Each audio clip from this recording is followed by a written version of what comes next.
Hello viewers, আসসালামু আলাইকুম। Welcome back to my channel. আজকে আমি আপনাদের জন্য খুবই শর্ট একটা ভিডিও নিয়ে হাজির হয়েছি। আজকে আমি আপনাদেরকে ছানা রস ভরা একটা মিষ্টি বানিয়ে দেখাবো। খুবই ঝটপট আপনারা এই মিষ্টিটা বানিয়ে নিতে পারেন। মিষ্টিটা বানানোর জন্য এখানে আমি ছানা কেটে নেব। তো তার জন্য এখানে আমি 2 লিটার দুধকে খুব ভালো মতন জাল দিয়ে নিয়েছি। জাল দিয়ে এখানে আমি লেবু দিয়ে আমার ছানাটা কেটে নিয়েছি। আপনাদের কাছে ভিনেগার থাকলে আপনারা ভিনেগার দিয়েও ছানাটা কেটে নিতে পারেন। তো আমার ছানাটা কেটে নেওয়া হয়ে গেছে। তারপরে এখানে আমি আমার ছানাটা ছেঁকে নেব, এক্সট্রা যে পানি সেটা ফেলে দেব। ছানাটা ঠান্ডা করে নেব। ঠান্ডা হয়ে গেলে এখানে আমি 3 চামচ চিনি এবং 2 চামচ ময়দা দিয়ে খুব ভালো মতন মেখে নেব।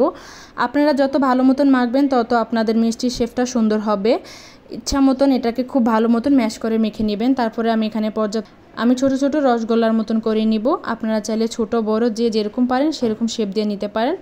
আমি একটু মাঝারি আকারে দিয়েছি। আপনারা মনে করেন ছোট দিলে ছোট দিতে পারেন, বড় দিলে বড় দিতে পারেন, তাহলে বড় দিলে বেশি ভালো হয়। তো দেখুন আমার মিষ্টিগুলো সবগুলো বানানো হয়ে গেছে।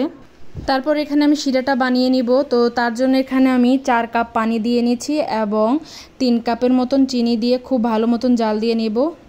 জাল দিতে দিতে যখন একটু দেখবেন লাসা লাসা হয়ে গেছে, মানে চিনির পরিমাণটা যখন একটু গাঢ় হয়ে গেছে, তখনই আমি এখানে এক এক করে আমার সবগুলো মিষ্টি সেটা আমি দিয়ে নিব।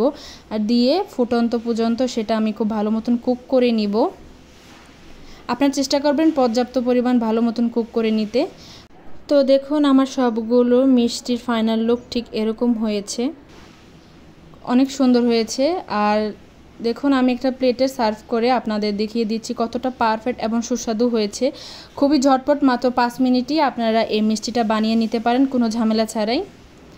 আমি আপনাদেরকে একবার কেটে দেখাচ্ছি, দেখুন কতটা পারফেক্ট হয়েছে। আশা করছি আমার এই সিম্পল রেসিপিটা আপনাদের কাছে খুবই ভালো লেগেছে। ভালো লেগে থাকলে অবশ্যই লাইক, কমেন্ট অ্যান্ড সাবস্ক্রাইব করতে ভুলবেন না। আমার চ্যানেলের সাথেই থাকুন। Thank you so much. আসসালামু আলাইকুম।